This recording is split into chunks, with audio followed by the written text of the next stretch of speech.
Hi, everybody, and on the World of Rock this week, our special guest is Tony Banks, and today he's Tony Banks of Bankstatement, a brand new album. And, of course, Tony is an old friend of yours from Genesis and a whole bunch of other solo individual projects, which we'll talk about, like some movie music and other things you've been doing. Right. But let's look at the bank statement for a moment here. Yes, definitely. Excuse the expression.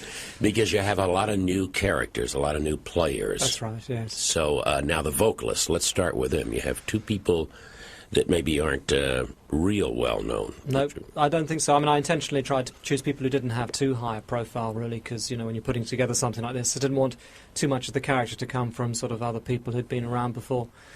No, I decided after singing on all of my last solo record, The Fugitive, I decided on this one to use real singers for lots of reasons. One of the main reasons being that I felt, you know, when it comes to sort of videos and TV and all that sort of thing, it's much easier to present stuff, I think, with people who want to be singers and are good at performing. So that's why I wanted to use different people. And as it turned out, I'm very glad to have used them because I think they enhance the songs. So the singers are, first of all, there's a girl singer. I worked a while ago with a girl singer, Toya, in England, and it really, you know, gave me incentive to do it again. And so I was looking for a girl singer who had a good range, and I came up with this girl, Janie Klimek, who sings with a German-based group called The Other Ones. She's in fact Australian.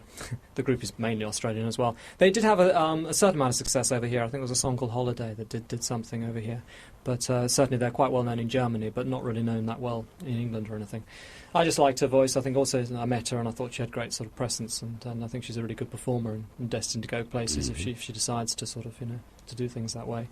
And the male singer on the record is a guy called Alistair Gordon, who is he was briefly in a group in England called Zuzu Sharks, which never really got anywhere, but one of the other members of the group is a guy called Richard Derbyshire, who works with the group Living in a Box. So, you know, Living in a Box kind of developed out of this group, Zuzu Sharks, but minus Alistair. And he's just got a great voice. I mean, I heard a demo tape he'd done for his record company, and I just thought it was a really interesting voice. You know, had the kind of range I was looking for a record like this, and so that's why he's there. And he's on the single. That's right, he's on the single, Throwback, yeah. Got some good characters that helped you with the band, too. Right. This is not Genesis. This is people that you work with totally solo on a different project, so you have different reasons for having people there.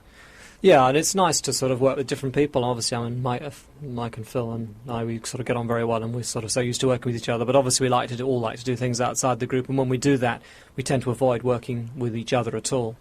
And on this record, I didn't work with anybody I'd ever worked with before, which was really quite a nice thing. And obviously, the other main character involved in this project is the guy who co-produces the record with me, which is Steve Hillage, who's sort of best known for his sort of guitar work in the early 70s and things. And I chose him really, though. I really had very little knowledge of his work of that period. I chose his work totally on the strength of productions he'd done more recently, particularly some stuff he'd done with the group It Bites, which I thought was good stuff, and also some work he'd done with the actor Murray Head. He'd done an album with him, which I thought some stuff sounded really nice on that. And I just sort of felt it was a kind of... I felt I wouldn't be fighting with him, you know. Here was a guy who produced music in the same way as that I like to hear it. He's not really a sort of dance man or anything, you know, which would have been conflicting with me. And a lot of the other producers I listened to, I felt had too much of that element in them for me to sort of not be arguing with them all the time. So he also plays a bit of guitar on the record as well, so he's important. The other musicians, you know, are kind of like session English guys. The only other guy that's sort of, there's the Pino Palladino who plays bass on a lot of the tracks. I came across him because he was playing with Paul Young, who supported us when we did some touring recently last year. Well, 2 years ago, I suppose it is now. And I must admit, I really enjoyed his bass playing with them. I thought it was really good. So I immediately sort of kind of earmarked him as someone I'd like to use. I mean, he's done quite a lot of session work in England, but he's a very good bass player. And then there's the drummer on the album, Jeff Dugmore, he's an up-and-coming English sort of session drummer. Done work with quite a few different people, groups like the Thompson Twins and Climby Fisher and people like that. I mean, mainly poppy groups and things, but he's done quite a lot of different stuff, and I think he's a very good drummer. Well, I think overall, to do an individual thing, as all of you have, I think Genesis is one of the groups that I call healthy from attitude, in that when you do get together, there's always a great album, and then there's a tour. It's not as often as people would like. Now, I'm speaking for our audience. because Phil runs off and does this and does his solo thing, and then Mike is there. And you've been working a lot with movie music and individual projects, too. And then, of course, the other guys have gone off earlier, but if I go back to, and then there were three, it was, there you are. Yes. But certainly, you know, even though each person does their own thing, and I know the last time I talked to Phil Collins, which was a few months ago, he said that, yes, that the timetable wasn't exactly set, but you guys were going to try to get on course and do an album. Is that... Yes, definitely. I mean, we talked about, in fact, we saw each other the other day, and we were talking about this, and we're still definitely aiming to an album very early in 1991. You really have to have the whole of next year to kind of get all the solo projects kind of like, you know, done and run their natural course. I mean, obviously Phil's got a record coming out later in the year, and he'll want to do some touring with that and everything, and possibly there might be another film as well for him. And Mike wants to do more Mike and the Mechanics work, because... you know, what he feels, he'd like to get 2 albums on the trot rather than having every album broken up by a Genesis album, and I think that's fair enough. He feels he'll be able to get more momentum going doing that. And as for me, I mean, obviously, I'm hoping that this bank statement thing will give me an opportunity to sort of to follow this record up, either with another record or with some form of live performance. I was just going to ask you that. Yeah, well, I certainly don't rule it out, you know. I mean, it wasn't my aim when I first did this record, but since then, and I think both Janie and Alistair would be good live. They definitely got presence, you know, and they can sing live in a very, very well, good situation.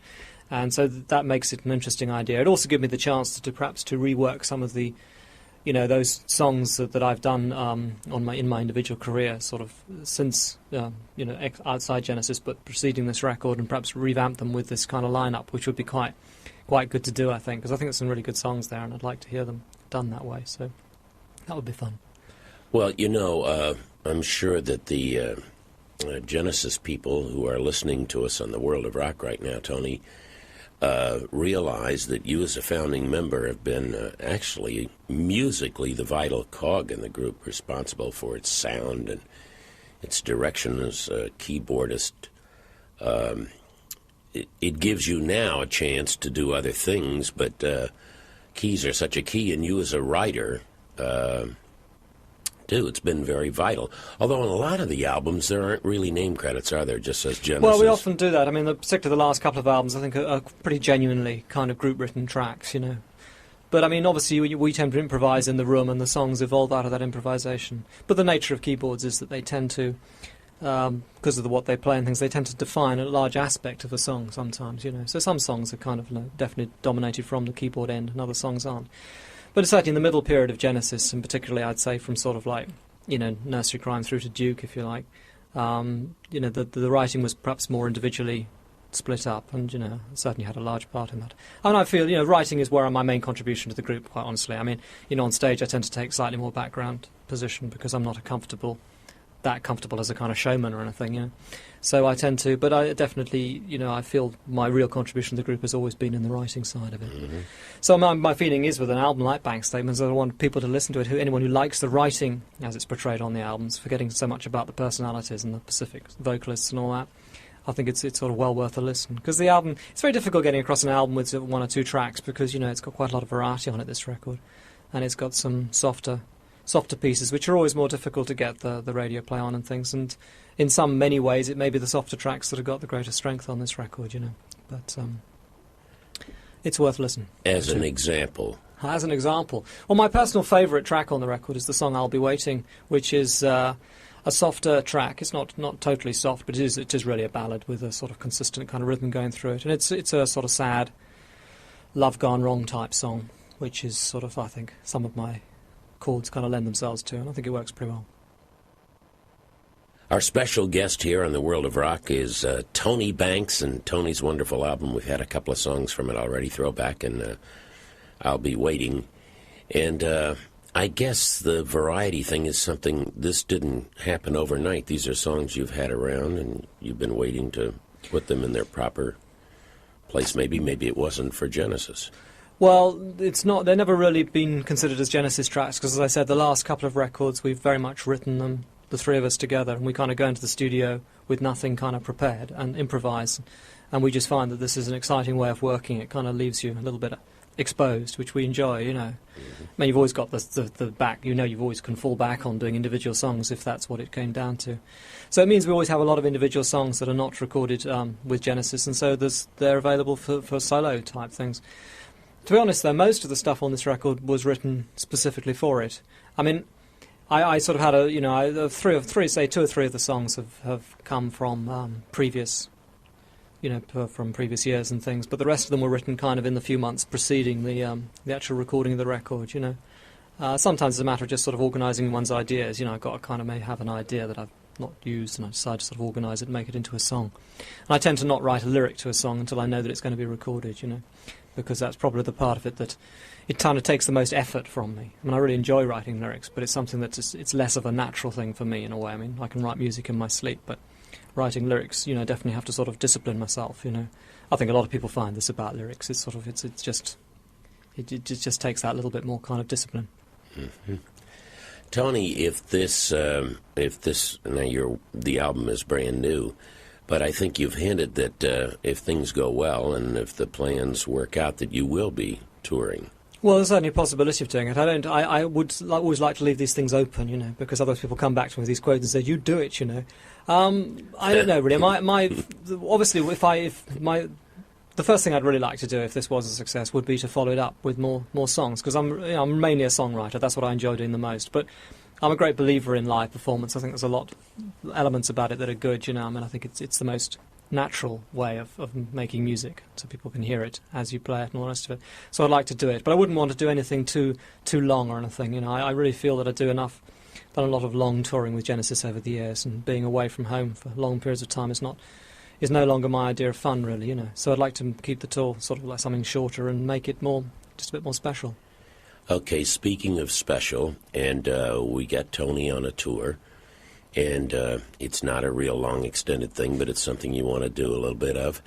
Now you'll do some of this, the new album Bankstatement, and then if you go back and you say, well, I want to do something that they know me, that they remember well from Genesis that I wrote, what would be, what would be one of those songs? That's, well, that you would like to do live? I don't know that I would. Well, I have to be honest here and say that I'm not sure that I would do any Genesis material live. Mm-hmm. Just because it's the old confusion thing, you know. I think it's best to try and keep things separate, because if I was to do some earlier tracks live, I would probably go back into sort of like my own sort of, the Tony Banks sort of solo stuff, and try and do some songs of those, because I think there are lots of good songs that have just never seen the light of day.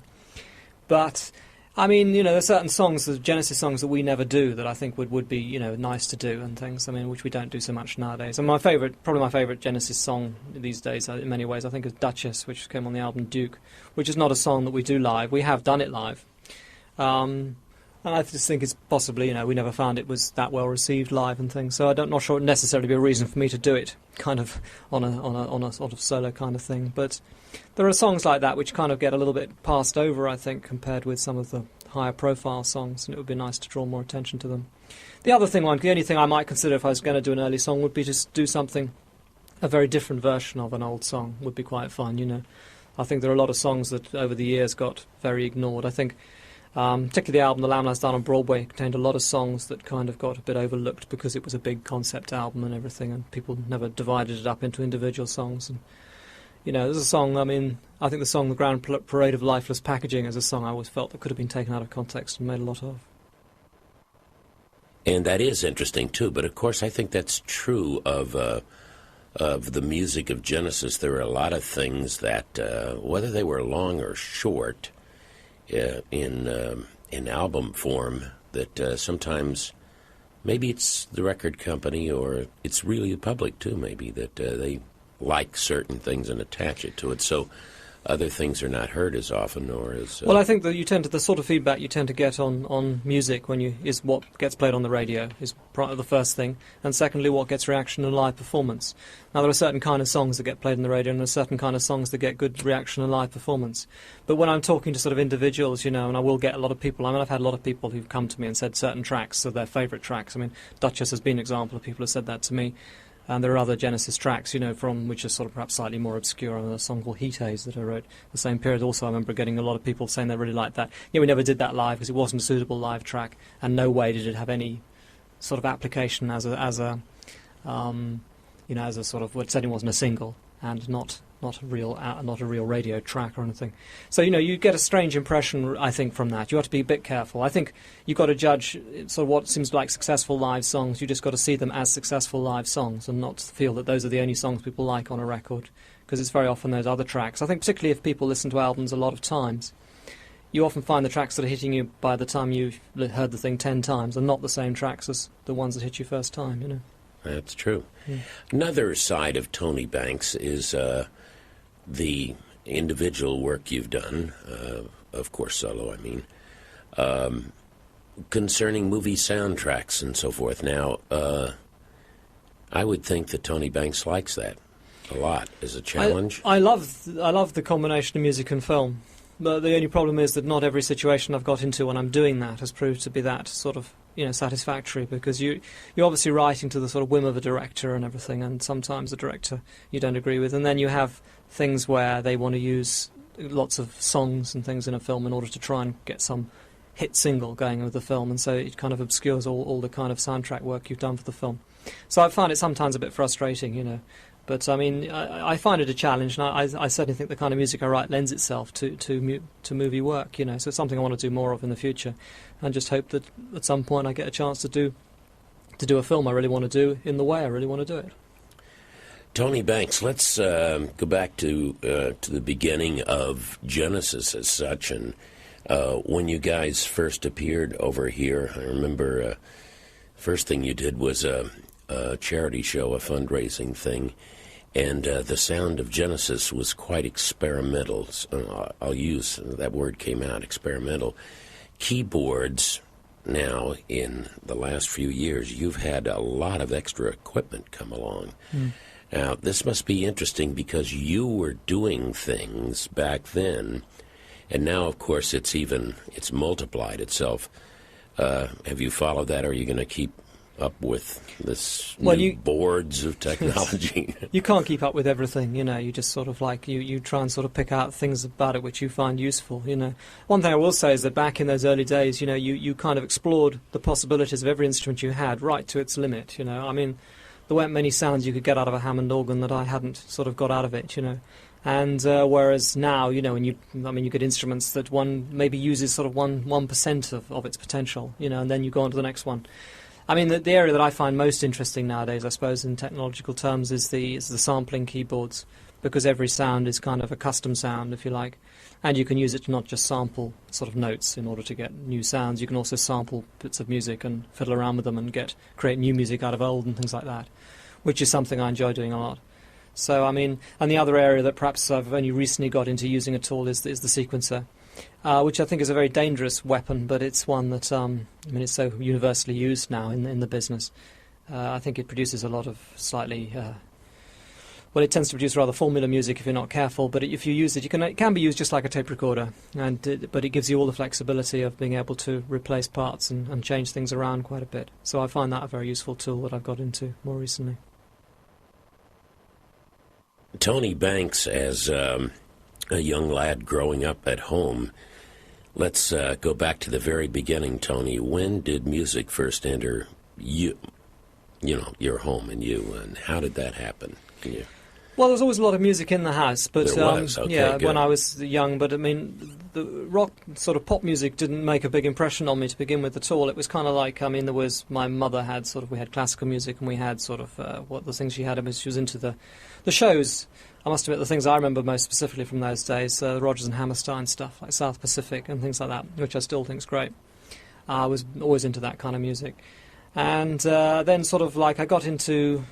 Well, my brother had a few sort of things, and I didn't find most of it particularly exciting. There's a few things. I remember Rock Around the Clock, which I liked, which he had, but it wasn't really hitting me at that point. And it was about 1961 or so that I started to get really involved in pop music. And in England in those days, it was people like, it was Cliff Richard, it was sort of later period Elvis Presley sort of stuff and things, and it was I liked everything in the charts actually at that point. There was top 30 or whatever it was top 10 really in those days, but there wasn't anything I didn't like. Very, very easy to please I was. So there was music in your home to start with, so there was no one saying, I don't want any noise in Well, there or anything. I There always was had encouragement. well, I don't know. I used once I started getting into pop music, and I used to just sort of play it on the piano all the time by ear. And I must admit, I tended to drive my father mad, I think, because I just used to play all day, just picking out songs off the radio and playing them. And I used to really enjoy that, because I found that I could do that much better than I could ever read music. I found I could play much better by ear. And I really felt that was a more interesting way. And probably one reason I liked it, it was more effortless, I think. You could just you could do it immediately rather than sort of having to sort of learn anything, So it appealed to me from that point of view, which is why I did it, I think. But, the first single I ever bought, actually, was The Wanderer by Dion, which I still think sounds like a really good track to me. I've heard it more recently, and it still sounds very modern, actually. It's funny. It's a track that hasn't dated. It's good. Well, there's a record everybody should recognize, I guess. It was just a nice spot to do it, to play a moldy oldie, Right. One of those single records. I guess in that era, more people were influenced by singles, and yet the musicianship, as you said, I remember a couple of recording sessions in those days when there really was one mic in the studio and the vocalist was there, but if there was a sax solo, the sax player went over to the mic, And did it. And did it. But they came out great, and it's part of what makes the world go around. But each one of the people, whether it was you and your keyboard or somebody with a guitar or the guy with the drums, there was that influence, of and the excitement of this music. And I think a lot of people had the same type of music at home, or the things your parents would have been listening to. South Pacific is a great example. Because obviously it has endured, and it is its own little masterpiece. And I just recalled somewhere I was flipping across the television dial, I saw this old black and white movie just starting, and it was really old, you could tell, but it was like a circus, and as it began, the signs came around, and it was the original movie of Showboat, which I had never even seen, and that was long before South Pacific. Yeah.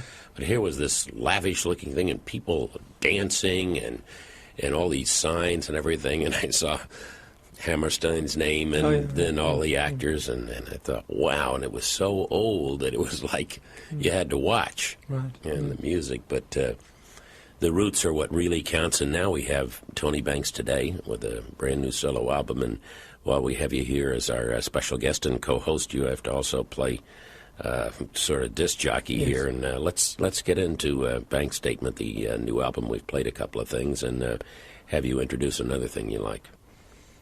Right, well, it would be nice. We've had a couple of tracks with Alistair singing, and it would be nice to have one with Janie Climax singing, because I think she's got... Well, as I said, when I kind of chose her very early on in the stage of the album, and in fact on the two tracks she sings lead on. I hadn't finalised the actual melody line on it at all. So once I met her and heard her voice and things, I kind of wrote the songs very much with her voice in mind. And what was noticeable about her voice, and what tends to happen with girls' voices, is that when they sing lower, they're more aggressive. It's the opposite way with men. They often get more aggressive as they get higher, And so I pitched one of the songs, I pitched quite low for her, and it also gave me the chance to write a song where I was writing out sort of male fantasies, and I had a female who could sing them for me, and said, I can be anything you want me to be, which was quite an interesting thing to do. So the resultant song was Queen of Darkness. Well, there is of course a third singer on this little record, which is me. And the track I originally chose I thought was going to end up being a little bit weaker, and I thought there was a chance it might not end up on the record, but as it turned out, in fact, I think it turned out pretty strong. And the contrast of my voice, which is sort of a bit thinner and kind of a little less kind of pleasant in a way, but seems to work really well on this one track, which is called Big Man.